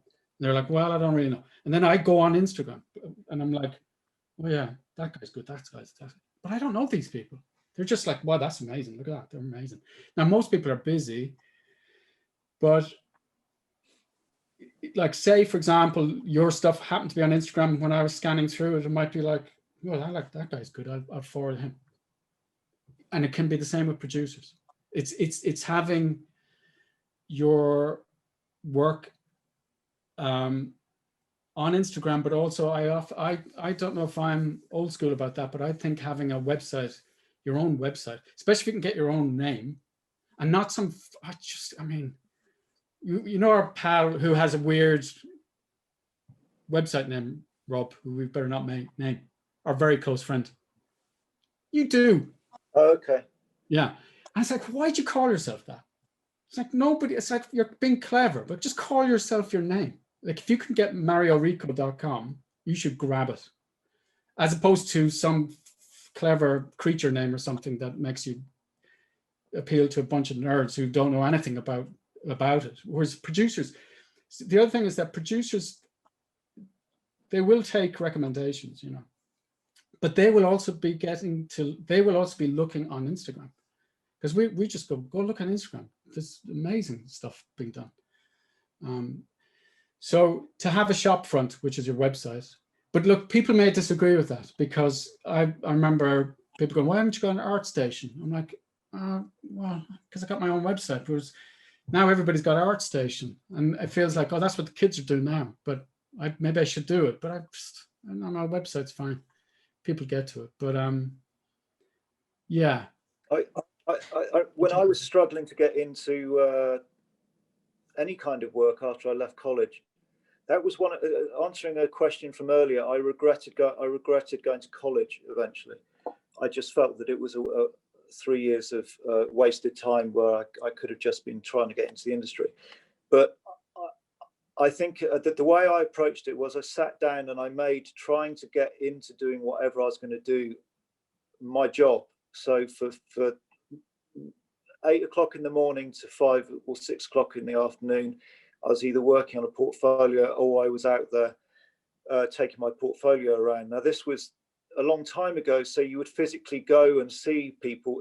First off, I moved to London. I moved to the capital of England, where I live, to increase my chances of being able to see the right people. The other thing is, of course, that if you move to a city that's a hub of everything, you're going to naturally get to know other people. That's how I got to know Dermot, because he came to live in London and I moved to London. And so that the idea of not what you know, but who you know comes into play. I was put forward to for Harry Potter because a friend of mine who I met in London was called by the producer asking for concept artists at the time. And he just put me forward. And on one hand, that was very lucky for me. On the other hand, I created my own luck by moving to London in the first place. So that would probably be a good bit of advice, is to, if you can, I don't know where you are, but if you can, I would move to the place where it's happening, as it were, so you can get to know people. And a lot of these doors are going to be like paper doors. And I found that with, I couldn't get into Henson's to show my work until eventually one day I just did a photocopy of my portfolio and I went in and I handed it to the lady at the front desk and I said, can you put that into a particular guy's pigeonhole? And then I got a phone call that afternoon. Now, the trick there was, going back to what I was saying about people being lazy, I just made it really easy for somebody just to have something drop in front of them. And it took a while. It took a lot of phoning secretaries and stuff, trying to get around people, these gatekeepers, in order to get to see that person. So you've got to figure out how to get around these illusory kind of gates that are in front of you. And sorry, you've just absolutely ruined my thought process. I'll let you speak. Keep going. I can't remember where I got to. Yeah, look, hang on. Who asked the question? Mario, where do you live? So I'm currently in a state called Wisconsin in the United States. Okay, and where are they doing stuff in America that I know we're all on lockdown, etc. But you know, where's the hub of all of the industry in America for what you want to? That definitely have to be California. Dermot, would that be safe advice to advise somebody to? Well, yeah, I mean, California. Yeah, definitely. I mean, the thing is, I know the industry's changed and everybody's on lockdown, so you can kind of work from anywhere in the world, supposedly. But can you get notice from anywhere in the world? Yeah, but that's the thing. What I would say is, it's exactly what Rob said, make it easy for people. So it relates to what I said earlier about learning 3D and learning that. Learn the tools. Don't have not knowing the tools be another thing that's slowing your progress or your ability. So have, like, if you were to write down all the potential things that might slow you down, okay, well, they're easy ones to fix. Like, for example, if you don't, if you've got a website called mariorico.com, that would be helpful. Well, just find out in 2 minutes, can you get that? Is that available? Okay, it's not. Okay, well, at least you found out in a couple of seconds. But this Like, is I'm- where. So This is I'm where- the creepy one that has looked at all of his stuff since we've been talking. I also do Yes. marketing for artists. Mario, you need a marketing friend to look at your website. You got to archive your Instagram stuff that isn't art related. And you should really utilize Latinx and animation. I know you connected with Magdalia. Magdalia has a lot of connections. You got to really network. You're also not using hashtags. You got to use hashtags, and you got to engage. You're being followed by Wacom. Utilize that. There's lots of little things that you're not doing that would really help you. Your website, as someone that does hiring, I'm very intimidated by your website, and it doesn't even make sense. Your art of is underneath. So just really take a look at your presence. But yeah, it's easy fixes, man. It's just cleaning up your marketing. Yeah, that's Make a sure- perfect response, because that's somebody who's not, who's is not another concept artist. Because the other thing you've got to be really careful of is concept artists helping you, because we can try to be nice, but I'll give you a perfect example. Magda, who's a concept artist who worked on Star Wars with us. Jack, how do you pronounce Magda's surname? Whatever. He's gone. Anyway, so I was on Dark Shadows, and designed by Rick Heinrichs. And Magda kept asking at lunchtime, she's like, can I show Rick my work? Would you introduce me to Rick? Right? I was like, yeah, maybe. Yeah, okay, maybe at some point. Now, it's important for me. Eventually what I said is, Magda, don't listen to me, because my relationship to Rick is important, and I don't want to piss him off. And I'll try to be careful about who I introduce him to. But don't listen to me. Walk past me and walk in there and show him your portfolio yourself. Don't look for me giving you permission, right? And it looks like I'll be really helpful, but I won't be helpful. I'll try to be. I'll be nice, okay, I'll recommend your work. But I will be helpful if it makes it completely selfishly. You've got to wait. Like when a producer is looking for a concept artist, and I'm like, oh, I can help him out here by recommending, and I'm thinking of a particular producer last week, that's what I said to him. I can help him out by recommending some artists. It's going to make me look good. It's going to make me feel good. You know what I mean? So then I will do it, rather selfishly. But with Magda, it was like, Magda's work is really good. She should just walk up to Rick Heinrichs, the production designer, show him, just push your way in there. Don't wait for permission. The interesting thing about that, Dermot, is that Magda had already put herself within 50 feet of a very, very well-known production designer. She had literally gone to the source of, do you know what I mean? She was in a position where to go and do that. So yeah.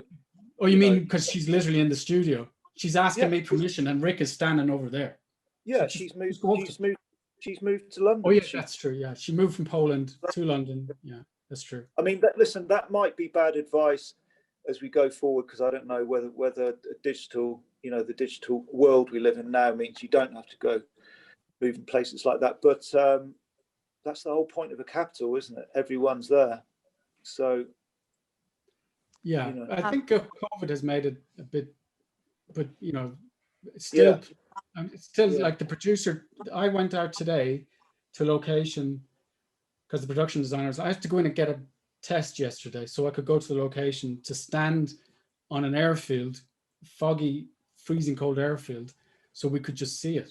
And he was like, "Oh, come on, let's just come out and we'll be physically in the space." For example, a lot of production designers like having their people around them. As much as this is fine, we all work on Zoom and everything. I'm not sure, like Rob, I don't want to be telling you up sticks and move your whole life somewhere else, and then you'll be like, now I'm sitting here and I'm lonely and it hasn't worked. But if it increases your chances, it's what are you willing to do? That's the thing. Well, you create your own luck and make it very easy for other people to bother to notice you. Yeah. If that makes sense. I mean, that's a very broad description of trying to get somewhere initially, Yeah, thank you. I appreciate that. That's all very useful. Some Hey, small things that I didn't really consider. Listen, are you on Instagram? I am. That's a good platform. I don't know if anyone can tell me, is Instagram a bit old-fashioned now? Is there some other platform that you should be on, that I should be on, anyone should be on? TikTok. I mean, from an artist point of view, I think Instagram is still the best one because, you know, just because you guys are displaying your images and your artwork. I mean, there's a couple of new ones kind of coming up, which are more like networking ones, like Clubhouse, Which is fun.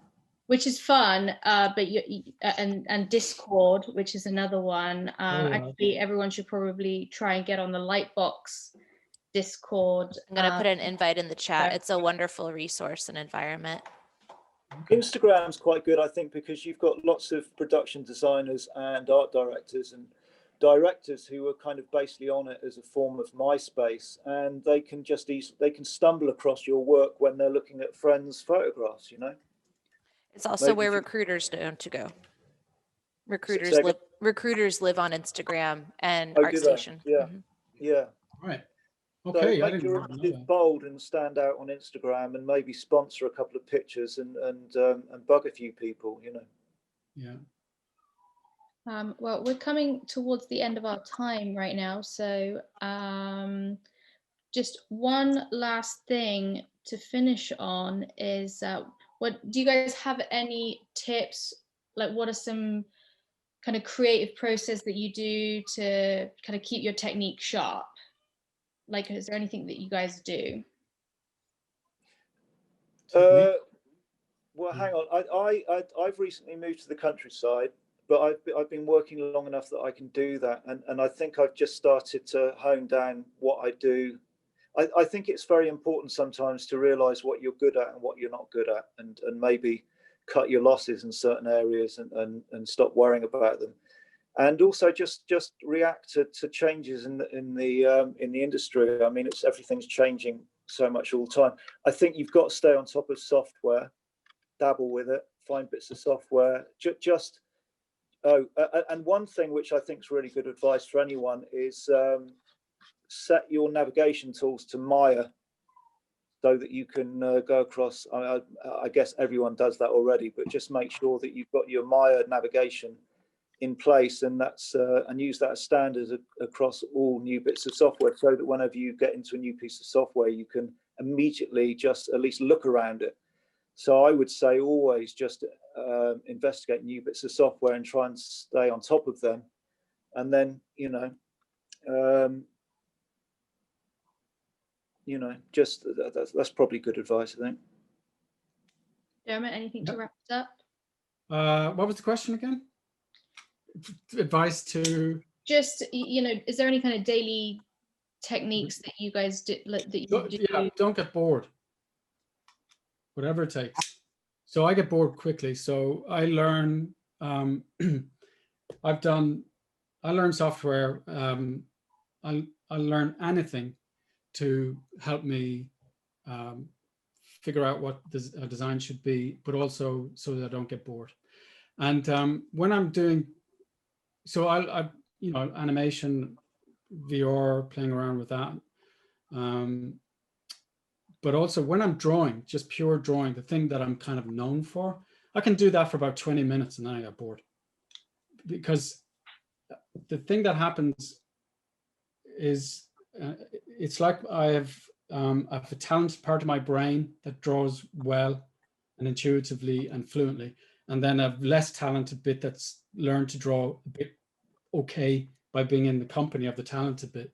And when I get bored, the talented bit wanders off, and then I end up just doing clunky, awful crap. So what I do to fix that is I go make a cup of tea, I start,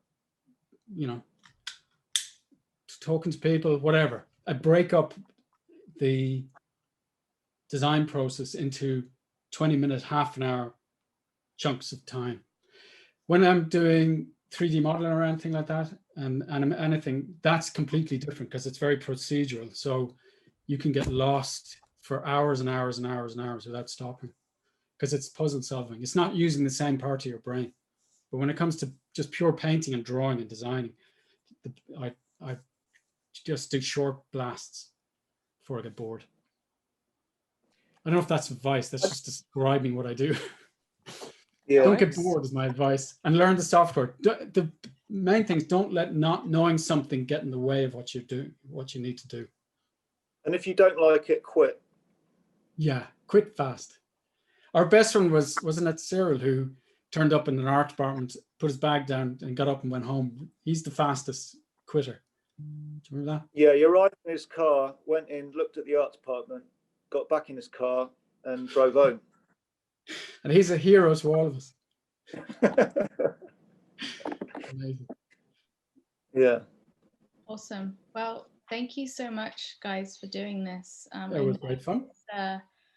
Probably it's the end of the day over there for you guys, but I know that everyone that jumped on, this has been one of our most popular events. So I feel like I've just scratching the surface with stuff. I don't know whether people find this incredibly boring. It's a weird format because you don't get any reaction from anyone, but I hope that some of it has been useful for people. And as I said, I feel like we're just scratching the surface with our thought.